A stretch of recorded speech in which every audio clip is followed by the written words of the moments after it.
all women have to have financial freedom. If we want to live life by our terms, we have to have financial freedom. We cannot do it without that.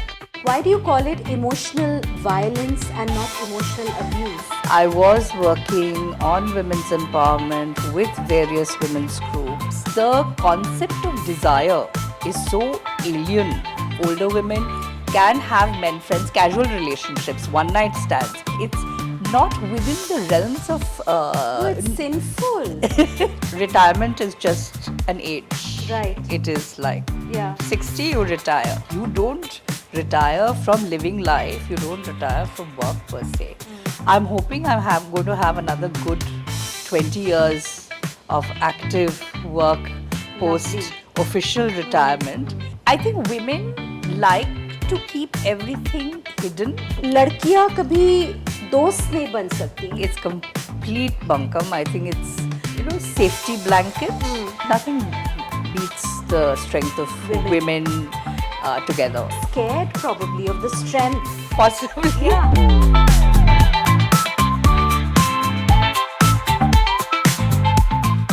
Welcome to Straight Up with Shri.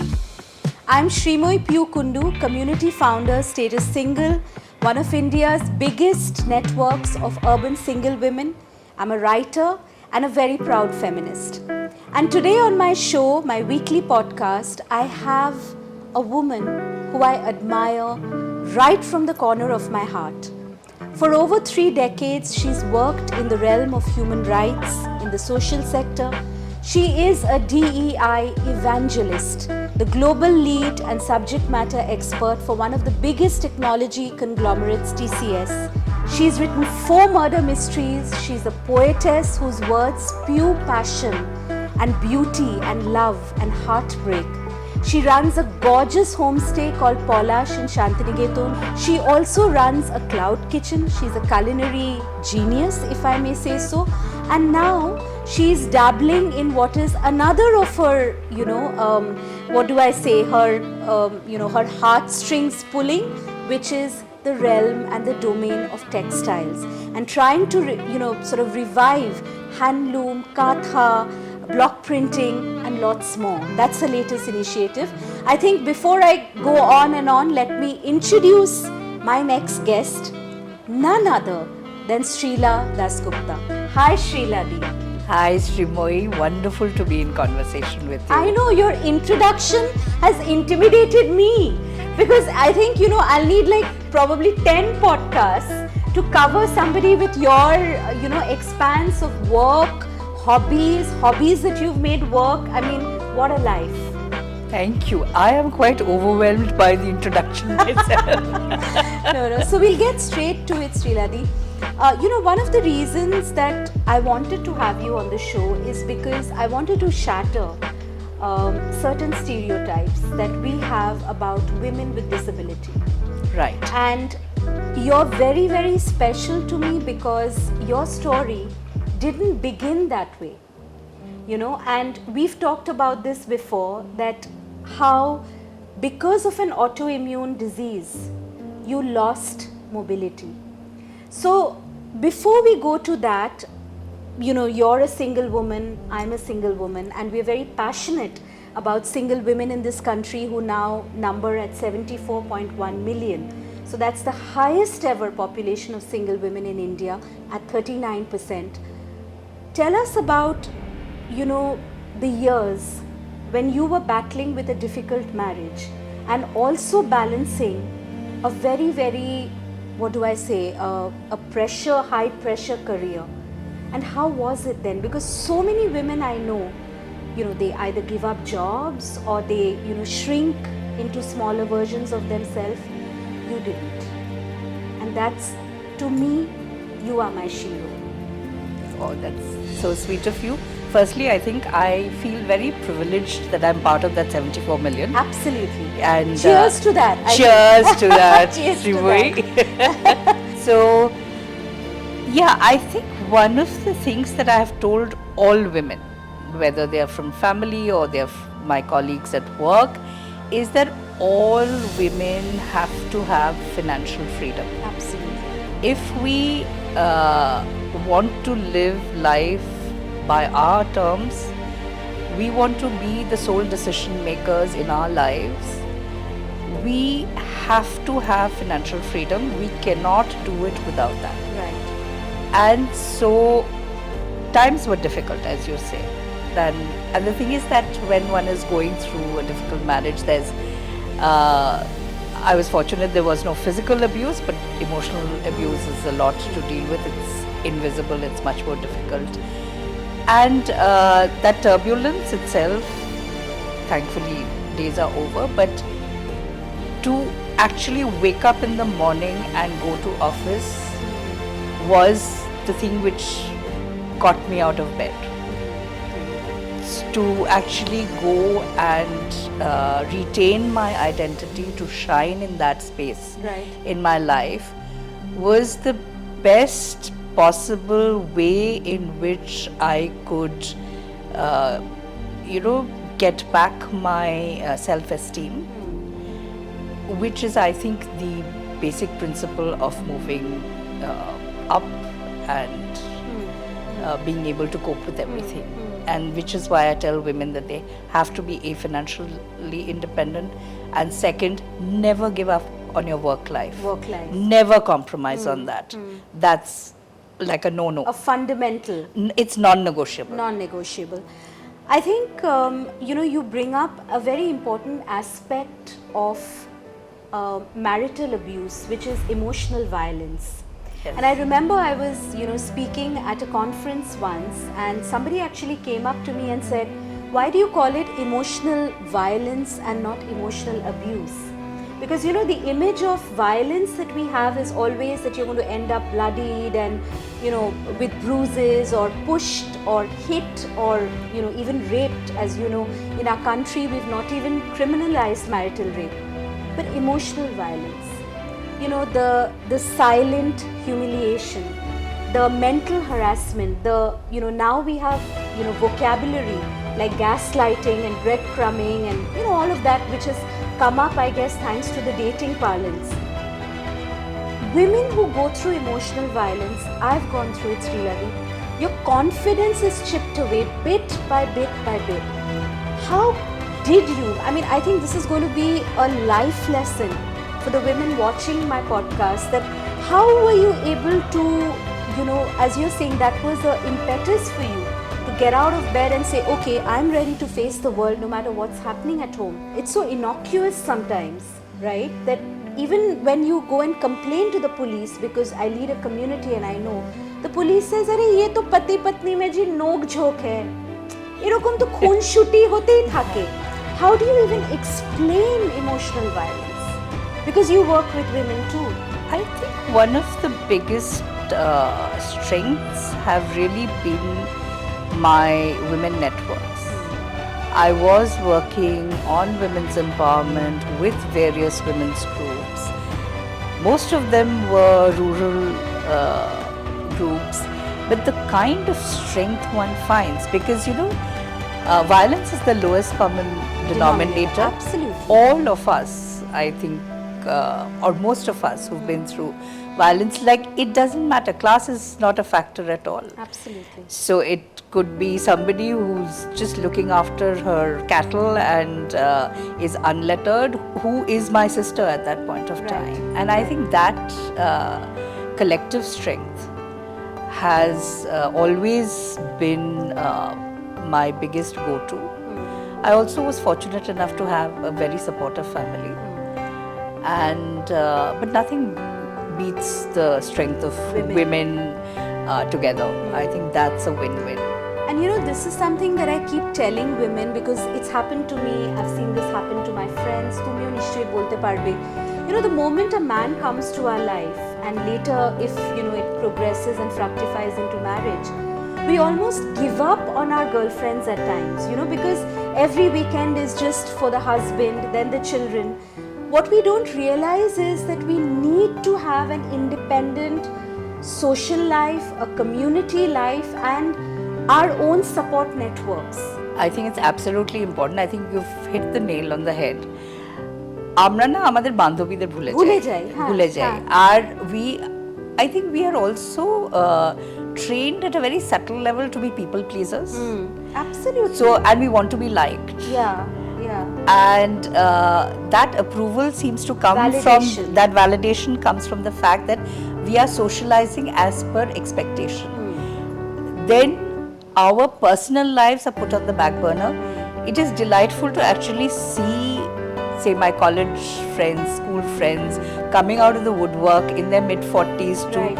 say, okay, children have gone, now we want to get back in touch. And now I think that empowerment of being able to also speak their minds also helps. But I don't want women to wait till their mid 40s to Exactly. discover themselves. Yeah. Don't ever give up your women friends. Right. Don't right. ever give up that sisterhood. Don't ever give up your personal life. I think it's as non-negotiable as the fact that you need to be financially Right, free. Right. And do you agree with what I personally consider to be a very patriarchal sort of adage and construct that लड़कियां कभी दोस्त नहीं बन सकती? You know, women are women's worst enemies. You know, women pull down women. Women are sort of always, you know, judging women. They're jealous species by nature. Do you agree with that? Because your life, in a way, has been propelled forward because, as you're saying, of the Women Network. I think it's complete bunkum. I think it's like a kind of safety blanket by people who don't want women wanting to succeed. You are scared probably of the strength. Possibly. Yeah. And it's their defense mechanism. Right. And I think unfortunate stories that are there about women actually having some kind of enmity against other women is so patriarchy driven itself. Absolutely. That I don't even give it credence at all. At all. I think it should be ignored. It's not true. Right. How did life change with the onset of lupus? I'm sure most of you watching don't even know what lupus is. And I say this with a certain amount of confidence because in 2016, I got really sick and I was retching all the time, you know. I would get up in the morning, just have my cup of tea and I would just, you know, have dry heaves. And I was in and out of hospital in multiple cities, you know, Max Hospital Delhi, Fortis Kolkata, Bangalore Vikram Hospital. I used to have these, you know, almost like breathlessness attacks and I couldn't digest anything. I was coughing all the time, you know, from esophageal cancer to colon cancer to pancreatitis. You know, the diagnosis was diverse. Finally, it was a doctor in Delhi, Dr. Rath at the Max Hospital. I owe you an ocean of gratitude, you know, if you're still working there, who actually diagnosed me having something which a lot of women have and it remains invisible, unspoken and sort of unrepresented, underrepresented if I might say so, fibromyalgia. And a lot of our autoimmune diseases, as I've found out now from my research, is a result of trauma. It's how your body stores emotional violence. It's how your body stores profound grief. It's your body's literal fighting mechanism against the physical and mental abuse that women endure, which is why more women than men are sort of battling these invisible diseases. Just the other day, I was coming back from Bangalore and there was a lady in a wheelchair and I could hear the, you know, the staff murmuring, wheelchair niye che, unake to viklang muni hoy na. You know, I mean, they were saying it in Hindi. The stereotype. The stereotype, right? Yeah. Take us down that path, Sriladi, because life must have changed drastically. Yeah. I am very glad, firstly, Srimoy, that you've brought up the topic of autoimmune diseases because nobody talks about it. Yeah. And so, yes, I've been living with lupus since 2005. Right. I was diagnosed with stage 4 lupus. Autoimmune diseases are when this is just for the audience. Yeah. When your immune system goes rogue, Yes, and it attacks. attacks your own systems. Yeah. So my kidney was affected, even though I had a full system lupus, but my kidney was affected. My doctor was Dr. Arup Ratan Dotto, Right. at that point of time Walk Hard and now Fortis. Fortis, yeah. And he has been my lifesaver. I mean, I sometimes tell people that I literally trust him with my life. Right. If he were to tell me to jump off You the would. 10th floor, I would do it because I know he'd save me. I Right. mean, I have that kind of faith in Faith. him.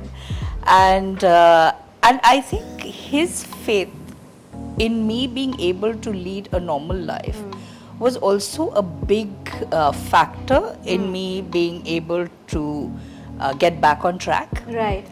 So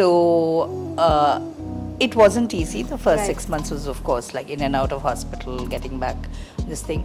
But I took only 6 months of leave Okay. from office. And you were in TCS? I was not. I was with this organization called International Center for Research on Women. And but they said that come back whenever you are ready. You don't have to come back to full-time work. You can come back to part-time. So I did, and at no point of time did they ever approach me with pity or condescension. Right. The expectations they had from me was as a professional who can provide that kind of expertise that was expected at my level. So that, I think, also built my self-esteem. My doctor gave me the tools and medication to manage my illness. He always said, you have to manage your illness, listen to your body. And that is, I think, had been my golden rule Yeah. for the last 19 years now. Yeah. And I started traveling again. Yes, I had to use a wheelchair. I also had a total hip replacement surgery due to side effects of steroids. But I got back.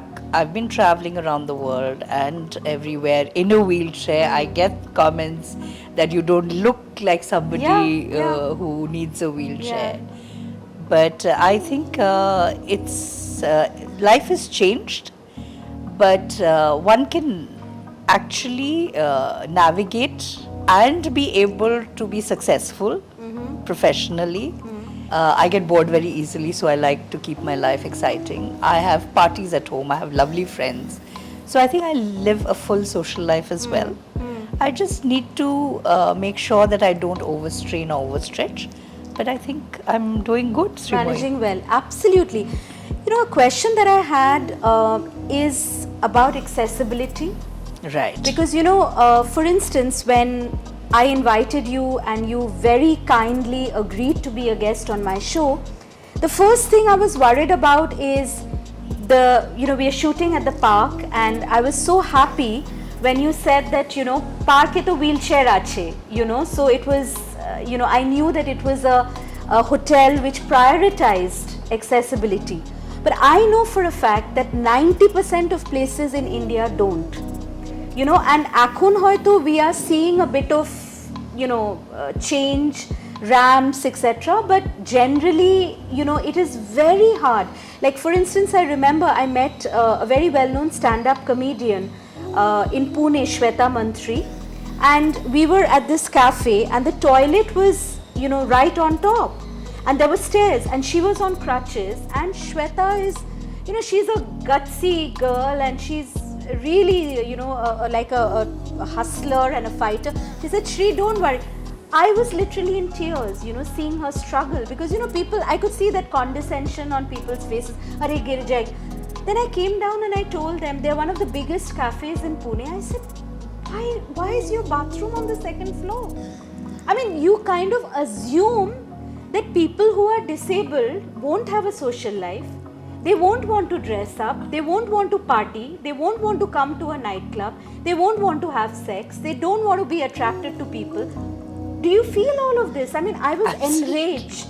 Absolutely, Srimoy. It's essentially you have disability, please sit at home and lock yourself up. Yeah. So, yeah, all of these, all the above that you mentioned. Yeah. I mean, do you Absolutely. find, even in the way you dress up, for instance, or, we've talked about, women in their 50s, even wanting to date, wanting to have a social life, wanting to have, male companions because we're straight women. Do you find people being aghast at that? I mean, you should be a victim, right? You should be this really bichari. Do you find that? Because I was enraged that evening. I think I would like to place it in a larger sexuality framework, because women are supposed to be socially relevant between the ages of 15 to 44 of the reproductive Right. years, and after that they're supposed to kind of just disappear, Invisible. completely invisible. Invisible is an excellent term. And women, in any case, whether they're in the reproductive years or not in the reproductive years, their desire is supposed to be invisible as well, or non-existent. Non-existent. So, particularly post menopause or around the time of menopause for older women, the concept of desire is so alien, Forbidden.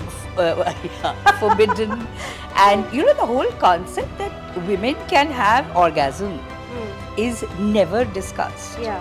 Or the fact that women who are single, older women, can have men friends, casual relationships, one night stands, is not considered to be, it's not even, I wouldn't even say accepted, it's not within the realms of Oh, it's sinful. thought. I mean, how can you have a one night stand? I mean, you're Srila Das Gupta, you're Srimoy Pyugun, এগুলো তো মানে বাজে মেয়েরা করে. It's got that moral. I have to tell you, Srimoy, my best ones have been my one night stands. Cheers to that. I think we should do a cheers. ওটা হচ্ছে no strings attached. What fun!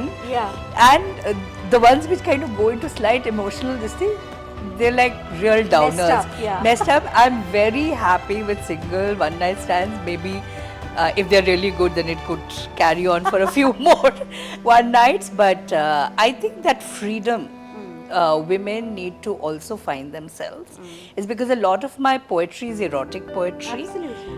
And I have seen women feel a little uncomfortable about that.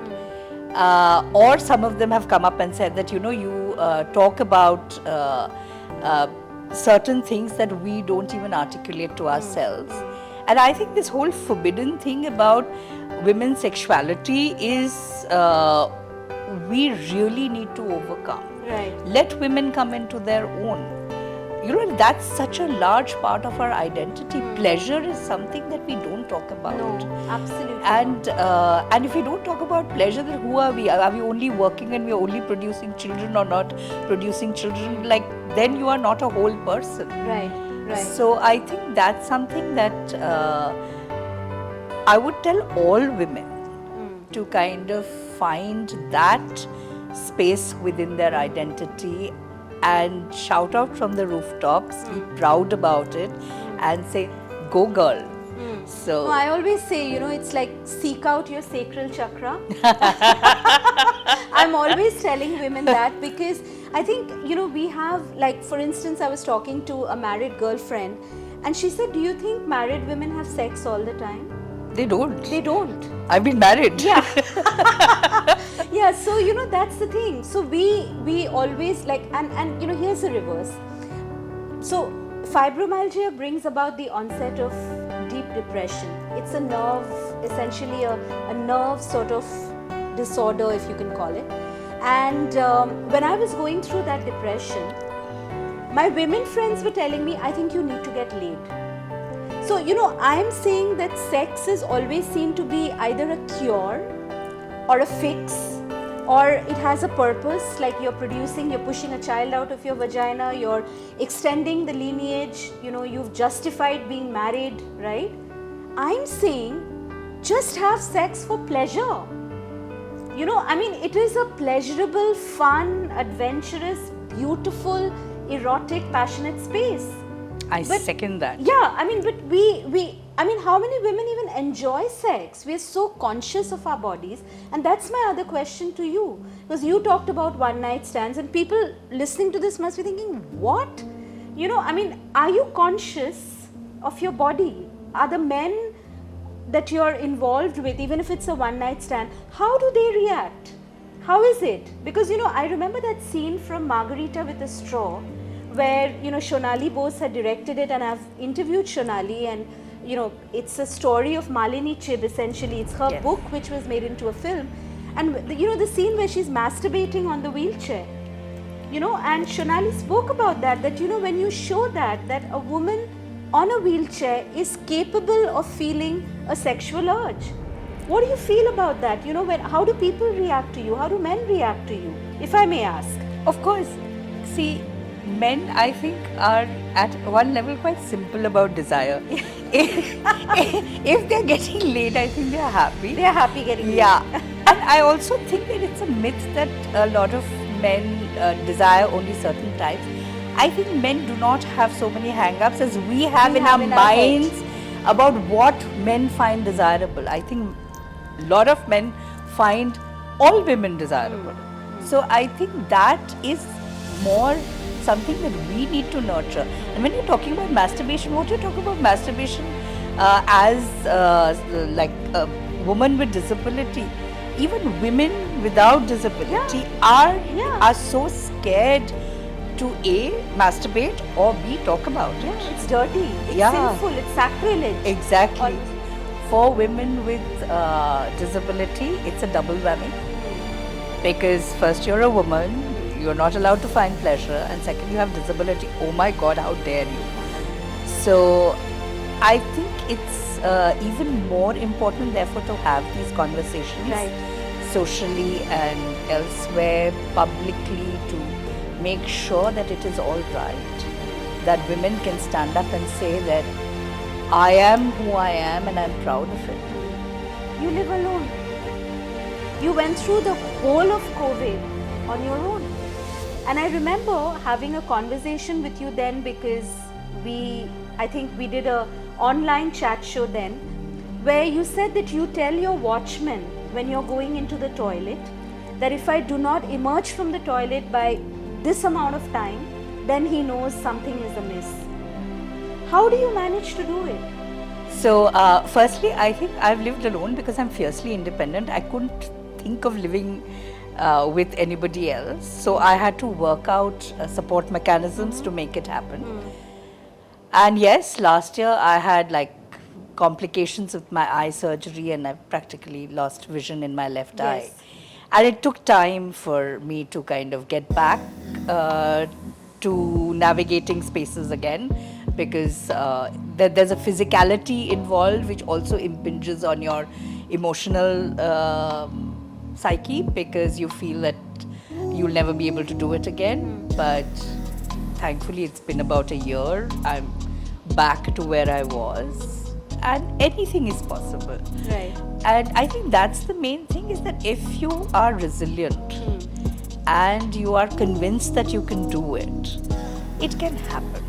It's not that it's impossible, but I think all of us women need to build that in ourselves, that we can do it. Nothing is impossible. What do you feel as a DEI professional, even when it includes, we're talking about women or people with disability, with, neurodiversity, for instance. What are the changes you dream of, or you want to see coming in Indian or global workplaces? So Srimati, I think I'd like to start with talking about what seems to have worked. And how one can go leveraging those strengths. One is, I think, having really good policies related to diversity, with a focus on women and persons with disabilities. One of the things which has worked for us at TCS is a flexi policy, which allows women to take off for childcare. This is over and above the maternity leave. For persons with disability to opt to work from home. So this, I think, allows people to both contribute optimally as well as not have to go through the stresses that they otherwise would feel. I think a lot of the Tata Group companies have managed to do that. Everybody's on a trajectory on this, But I think that's the place to start, because if your commitment is there, then it goes there. The other thing I think corporates are very good at is compliance. So, thanks to the RPWD Act of 2016 and the subsequent amendments to that up to 2023, I think whether we are talking of accessibility, full accessibility, whether it's digital, whether it's physical, and I also include social accessibility in that. I think we are able to push things using that leverage as well. So it also is a little bit of give and take. Internally, how are we able to hold organizations accountable? And whether it is the HIV/AIDS related law, whether it is disability law, so on and so forth.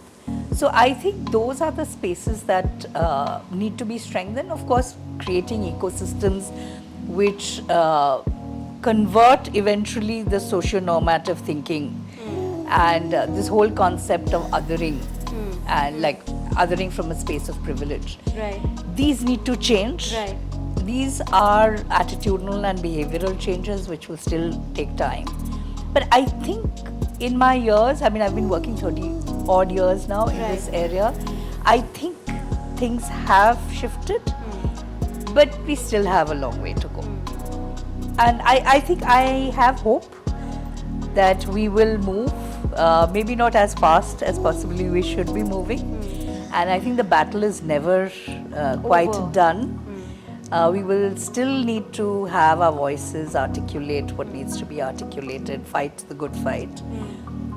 But I think we will get there sometime, somewhere. Right. You know, whenever we talk of retirement, for instance, we always think of men. I don't know why.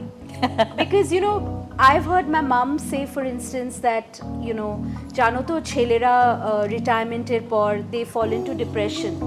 Because, you know, men are used to going to work, which is why in a couple, if the wife passes away in an elderly couple, you know, most of the time the husbands also die shortly afterwards, or if they are younger, then they are pushed towards remarriage, because how can a man eka ki kore manage korbe and all that. Tell me about, you know, your thinking on retirement and life post-retirement. Does it scare you, because you've been such a high-profile corporate honcho, tumi ato travel koro, you have such a full public life in a way, hobbies which have now become, you know, sort of your entrepreneurial ventures. To fill up that void, does that void intimidate you? What void? Yeah. Okay, because I don't see a void. Okay. It is just like a transition from one stage of life to the other. Corporate life I have had for 12 years. I'm 57 years old. I mean, almost 58. I will be retiring in a couple of years. Before that, for 22 years, I was in the not-for-profit sector. And I have no intentions of stopping work. Retirement is just an age. Right. It is like 60, you retire.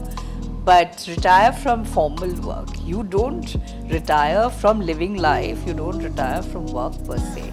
I'm hoping I'm going to have another good 20 years of active work post official retirement. But do you think there are a lot of myths about older women? Because we rarely see older women owning themselves like you do. Going out, you know, wearing red lipstick, jewelry, dating if you're single, you know, being guilt-free because you're child-free, you know, not like, oh, amar bachcha hoyni, BA workout kar, but just owning it, owning your life. I think so, and I hope it keeps growing. There's a whole industry out there kind of quieten us and tell us that there's no life after 40, essentially. And I don't think it's true anymore. I think I really love the fact that there are women, what is not even late 60s, I think late 70s also, women are traveling and they're having a great life. And I think it's great. And I also think this whole thing, even I'm mystified by the fact that people feel that desire dies down after menopause. I'm fully menopaused. How do people say you're not horny? I'm horny all the time. I think and my body is fully functional. Thank you. I know. So exactly. So I'm having fun. Right. So, do you think it's liberating because finally you own your womb even, which I think is the epicenter of power and desire. That's It's a lovely way mine. to put it. I haven't thought about it that way, but I Yeah. think it's a lovely way to put it. Yeah. Yes. I mean, I've been in a war with my womb ever since I started my period because Yeah. I had PCOD, then I developed endometriosis. I used to really have pangs that I don't have a child because, I grew up a lonely only child. I wanted to have babies. Now I feel I finally own my womb. Yeah. It's mine. Yeah. My womanhood is mine. Yes, Do absolutely. you feel that? Yes. I think women like to keep everything hidden. Anything which is sexual is kept hidden, whether it is the womb, though they're proud of it when they're reproducing, and therefore they're like great that's an performers in the elevation eyes of to goddess. Yeah, so, Devi. so that is the only time when they're socially relevant. Yeah, and Yeah. kind of it evokes that kind of deification, as you said. But you're right. I mean, if I think our sexuality is a whole, and the womb is very much a part of it. Yeah. And therefore, like whether it's the vagina, whether it's your breasts, whether it's your womb, your entire being is something which you finally control. So your I or your identity is really something which you can speak to. Right. For the first time in your life. You're not embarrassed. You are not toad eating to anybody. You are not trying to please anybody. Not That is apologetic. who you are. Yes. So you're your best cheerleader actually at that point. I think so, and I think menopause frees women. I think look at us. I think we're as free as we can be. The best version, at least, I'm trying to become of myself. Sriladi, we have a fun. I mean, not that this chat has been any less, but we have a fun section, or I hope it's fun, called the straight up section. Right? Okay. Where it's a bit like a rapid fire. I'm but- terrified of rapid fire, but Shimoy, I love you to death, so I shall do it for you. Okay, what's that one thing that you miss about your earlier life pre-lupus? I miss dancing. You miss dancing. Okay, you mean the carefree wild Just dancing? getting onto a disc and just dancing. Dancing. Okay. Yeah. What's that one song to which you dance in your head? If not, being able to get up and dance. I mean, it makes you feel good, happy, joyous, and powerful. I want to break free. Oh, I want to break free. Okay. What's that one dish which is the tir to your heart? Apple pie. In the diversity and inclusion space and in the realm of persons with disability, do you have a role model, someone whose journey, whose life, whose way of living has inspired you to think differently about yours? I think two people. Yeah. One is Veena Majumdar, leading feminist. Yeah. And I think that's where all our inclusion policies really came in from, our thinking came in from. And Javed Abidi, we lost him in 2018. And he's the one who's been like a disability advocate and evangelist. And I think whatever we have in India today around disability and access is due to Javed. And Javed, I miss you. What are the two things that you don't want a man to do? I don't want them to offer to pay for my bill. Okay. Either I pay it or we go Dutch. Okay, Otherwise, on the first date, it pisses me off. At a later point, if we become friends, then it's fine. We can choose one day or one day. The other is that if they don't use condoms, Okay. Yeah. that pisses me off. Yeah. What's your mantra, Sriladi, to younger women with disability or persons with disability watching? A lot of them, they give up on the dream to be successful professionally, to find love, to have a sexually fulfilled life, to even touch themselves, to dress up beautifully. What would you like to say to them? I think one thing that I really want women to believe is that they can do it, come what may. And it's probably not only women, anybody Anyone. can do it. You have to believe in yourself. Nobody else is going to do it for you. You have to do it for yourself, and you can. And parents, because most often, you know, children even with neurodiversity, I mean, I have a family, the parents feel very embarrassed, you know, the parents want to hide them. They don't bring them out to social functions. You know, it's almost like a family curse. What would you like to say to parents, Sriladi? I think parents need to be proud about their children, and every parent who steps up is going to have 10 other parents also stepping up. Right.